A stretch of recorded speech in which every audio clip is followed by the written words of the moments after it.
কলকাতা শহরের ফুটপাতের খাবার অস্বাস্থ্যকর পরিবেশ হলেও আমি খেয়েছিলাম, খেতে বেশ সুস্বাদু লেগেছে। এটা হচ্ছে আনন্দপুরে ফর্টিস হসপিটালে যেতে যে পথটা রয়েছে, এখানে 3 থেকে 4টা ভাতের হোটেল রয়েছে। এখানে তারা ভাত বিক্রি করে থাকেন। তাদের পরিবেশ খুব একটা ভালো না হলেও রান্না গরম গরম খেয়েছিলাম, এই জন্য দামেও কম ছিল, স্বাদটা ভালো ছিল। মাছ সবজি সহ 35 রুপি নিয়েছিল। যদি ডিম নেন আপনি সেক্ষেত্রে 60 রুপি হবে, মাছ নিলেও 60 রুপি হবে।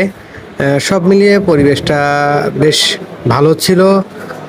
অস্বাস্থ্যকর পরিবেশ হলেও খাবারটার স্বাদ অনেক ভালো ছিল। রান্নার জায়গাটা স্পেশালি দেখতে পারছেন, কাক উড়ে যাচ্ছে, একা একাই কড়াইতে রান্না হচ্ছে, আগুন হচ্ছে, পাশে নোংরা পরিবেশ, সব মিলিয়ে বেশ ভালোই লেগেছে। ধন্যবাদ।